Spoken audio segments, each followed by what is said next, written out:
Hello everyone, good morning. Flavour of life চ্যানেলের আরেকটা নতুন ভিডিওতে তোমাদের স্বাগত। তো কেমন আছো তোমরা সবাই? আশা করছি সবাই ভালো আছো, আর আমিও ভালো আছি। তো বড়োদেরকে প্রণাম আর ছোটোদেরকে অনেক ভালোবাসা জানিয়ে আজকের ভিডিওটা স্টার্ট করলাম।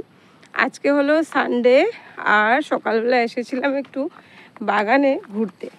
তো বাগানে ঘুরতে এসে বাগানের একটা ভিডিও বানিয়েছি, কেননা আমার অনেক বন্ধুরা আছে যারা চা বাগানের ভিডিও দেখতে চায় বা বলে আমাকে যে চা বাগানের ভিডিও বানাবে। তাই আজকে একটু অনেক দিন পর সকালটা বৃষ্টি ছাড়া সকাল হলো, 2-3 দিন ধরে বৃষ্টিটা হচ্ছে না। তাই ভাবলাম যাই একটু বাগান দিকে, না হলে তো আজকে 4-5 মাস হবে আমাদের এদিকে রোজ বৃষ্টি বৃষ্টি আর বৃষ্টি।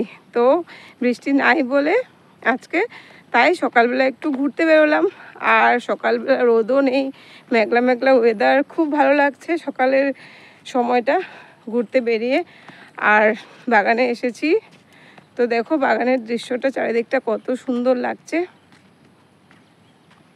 আর এই যে দেখো কতগুলো ফুল তুলেছি, জঙ্গলি ফুল। দেখো জঙ্গলের এই ফুলগুলো কিন্তু বলে না নেচার লাভ, এই যে নেচার থেকে নিজে নিজে হওয়া ফুল। এই গাছগুলোকে কিন্তু কেউ লাগায় না, কিন্তু ফুলটা দেখো কত না সুন্দর। যেমন ফুলের কালার তেমনি ফুলটা, কালারটা যে কি মিষ্টি লাগে। ফুলটা দেখেই আমার মনে হলো কয়েকটা ফুল পারি, তো ওই পেরেছিলাম। দেখো কি ভালো লাগছে। এখন কষ্ট লাগছে যে ফুলগুলোকে আমি কেন পারলাম গাছ থেকে। খুব ভালো লাগছে ফুলগুলো দেখতে, কালারগুলো এত সুন্দর না, কি বলবো। প্রকৃতির থেকে নিজে হওয়া জিনিসগুলোর সৌন্দর্যটাই আলাদা, কোনো যত্ন নেই, কিচ্ছু নেই, কিন্তু বাগানের মধ্যে মধ্যে এই ফুল গাছগুলো অনেক ফুল ফুটে আছে, দেখেও ভালো লাগে। তো চলো সঙ্গে থাকো আর দেখতে থাকো ভিডিওটা, আশা করি ভিডিওটা তোমাদের ভালো লাগবে। আর এখন চলে যাচ্ছি বাড়িতে গিয়ে ওই রোজকার সব কিছু তোমাদের সাথে শেয়ার করব। তো সঙ্গে থাকো আর দেখতে থাকো ভিডিওটা। তো বেরিয়ে পড়লাম বাগান থেকে বাড়িতে আসার উদ্দেশ্যে। আর দেখো আসার পথে এই গাছগুলো কি সুন্দর লাগছে না, বাগানের মধ্যে মনে হচ্ছে না যেন সবুজ গাছ আর হলুদ ফুল ফুটে আছে, কিন্তু এমনি না, হলুদ ফুল না, এটা কিন্তু পাতাগুলোই হলুদ। গাছটা সবুজ আর পাতাগুলো হলুদ, মানে মিক্স করা, খুব ভালো লাগে দেখতে, গাছটি খুব সুন্দর। তো বাড়িতে চলে এলাম, চলে এসে বাড়িতে টুকিটাকি যা কাজ ছিল করে সকালের ব্রেকফাস্টটা বানাচ্ছি। আজকে সকালের খাবারে করছি হলো একটু চিড়ে বানিয়ে নিচ্ছি, চিড়ে দিয়ে।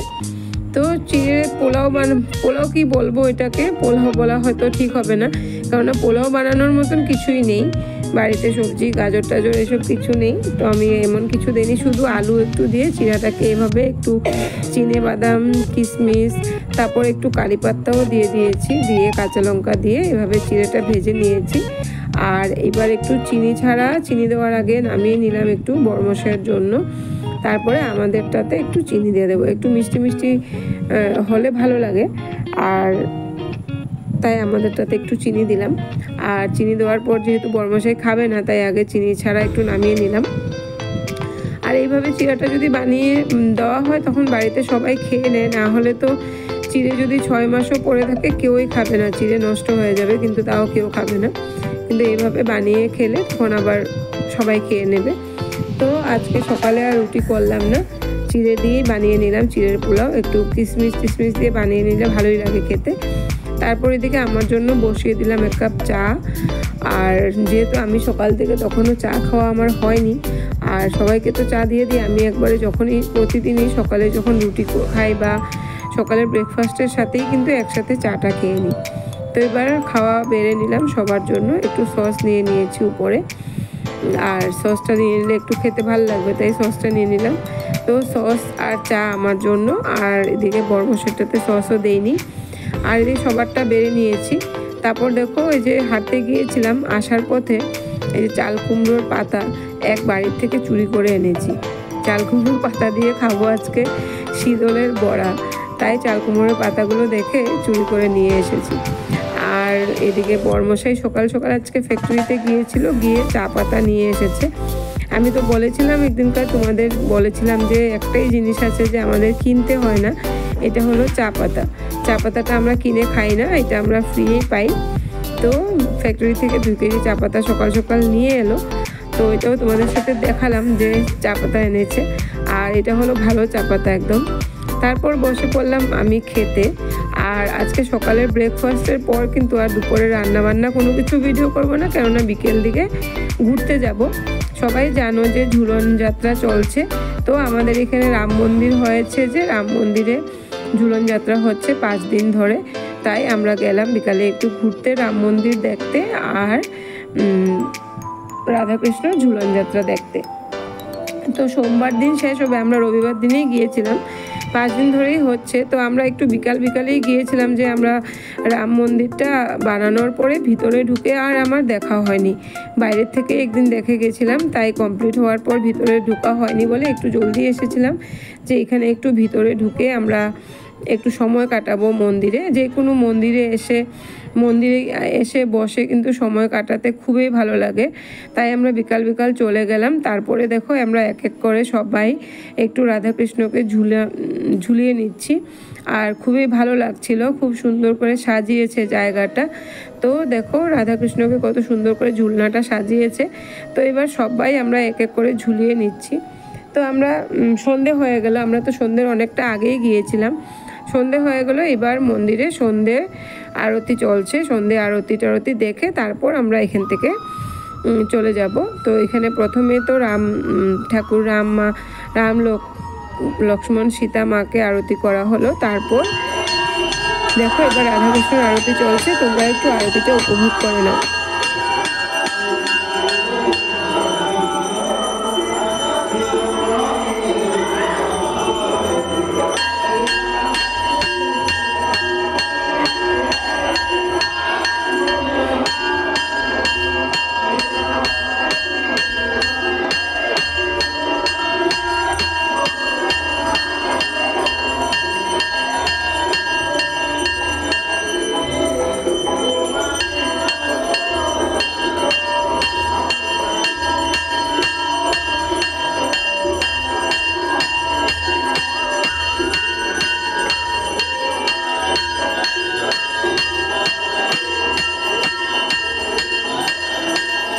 তো সন্ধ্যের সময় অনেক মানুষই এসেছে মন্দিরে, তো আমরাও একটু আরতি করে নিলাম। তারপরে প্রসাদ দিয়ে দিল, তো প্রসাদ খেয়ে এবার আমরা মন্দির থেকে বেরোচ্ছি। তখন মন্দিরের যে পুজো করছিল পুরোহিত মশাই বলল যে ঠাকুরকে ঝুলিয়ে নাকি নিজেরাও একটু ঝুলতে লাগে, তো বাইরে তাই মানুষের জন্য ঝুলার ব্যবস্থা করেছে, বলেছে যে ঠাকুরকে ঝুলিয়েছো, এবার নিজেরাও একটু ঝুলে সবাই যাবে। তো আমরাও বসে পড়লাম একটু ঝুলতে। আর ঝুলতে কার না ভালো লাগে বলো, আমার তো ঝুলতে খুবই ভালো লাগে। তো একটু ঝুলে নিলাম, তারপরে আমরা বেরিয়ে পড়েছি আরেক জায়গায় পুজোতে যাব, আরেক জায়গায় ঝুলন হচ্ছে ওখানে যাব। তো এটা হলো সাপেকাঠির বাজারটা, এখন তো রাত্র হয়ে গেছে, তো আমরা ওখান থেকে হেঁটেই বেরোলাম আরেক জায়গায় পুজোয় যাব বলে। তো দেখো চলে এসেছি আরেকটা কারো বাড়িতে করে এখানে, আর এই বছরই এখানে লাস্ট 3 বছর হলো, এবছর লাস্ট শেষ হয়ে যাবে, তারপর আর করবে না এখানে।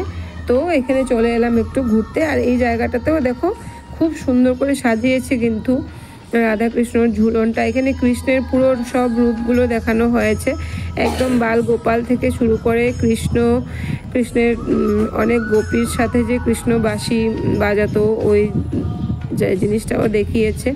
অনেক সুন্দর করে কিন্তু জায়গাটা সাজিয়েছে, ঝুলনের জায়গাটা খুব সুন্দর করে সাজিয়েছে, দেখে মনটা ভালো লাগলো যে এত সুন্দর করে সাজিয়েছে। আর 2 বছর ধরে আগেও হয়েছে, কিন্তু আমার কোনোবারও যাওয়া হয়নি। আমি এই বিয়ের পর কিন্তু সাপেকাঠিতেই প্রথম ঝুলনে আমি গেলাম দেখতে, আর দেখতে গিয়েছি তাই একটু ভিডিও করলাম তোমাদের সাথে শেয়ার করার জন্য। তো এবার আমরা একটু ঝুলনা ঝুলিয়ে নিচ্ছি কৃষ্ণ ঠাকুরকে, রাধাকৃষ্ণকে। তারপর একটু বসলাম, সবাইকে দেখালাম যে অনেক মানুষ আছে, এখানেও অনেক মানুষই আছে। তো আমরা ওখানে প্রসাদ খেয়ে তারপর চলে আসব। তো সকালের বাগান থেকে শুরু করে একদম সন্ধ্যের ঝুলনের পুজো টুজো সব কিছু তোমাদের সাথে শেয়ার করলাম। আশা করি ভিডিওটা তোমাদের ভালো লাগবে। ভিডিওটা ভালো লাগলে লাইক কমেন্ট শেয়ার করে দিও, আর আমার চ্যানেলটাকে সাবস্ক্রাইব করে আমার পাশে থেকো। তো প্রসাদ দিয়ে দিল, এবার আমরা এখানে প্রসাদ খেয়ে নিচ্ছি। আর যদি কোনো নতুন বন্ধু এসে থাকো আমার চ্যানেলে, আমার ভিডিওর কোনো অংশ দেখে যদি তোমাদের ভালো লাগে তবে অবশ্যই চ্যানেলটাকে সাবস্ক্রাইব করে পাশে থাকা বেল আইকনটা প্রেস করে দিও। তো সবাই ভালো থেকো, সুস্থ থেকো, দেখা হবে পরবর্তী আরেকটা নতুন ভিডিওর সাথে। আর সবার কাছে একটাই রিকোয়েস্ট, প্লিজ ভিডিওটাতে একটা লাইক করে ভিডিওটা দেখা শুরু করো। তারপর পুজোর জায়গা থেকে আমরা চলে এলাম আমার বান্ধবীর বাড়িতে চা খাওয়ার জন্য। তো এখানে আমরা এবার বান্ধবী চা বানানো হয়ে গেছে, আমরা সবাই মিলে এখানে এক কাপ চা খাবো, তারপর চলে যাব বাড়িতে। আর আজকে আছে আমাদের এখানে দুর্গাপুজোর মিটিংও, তো ওখান থেকে এসেই কিন্তু আমরা সোজা মিটিংয়ে চলে যাব মিটিং অ্যাটেন্ড করার জন্য। তো সবাই ভালো থেকো, সুস্থ থেকো, দেখা হবে পরবর্তী আর একটা নতুন ভিডিওর সাথে। টাটা।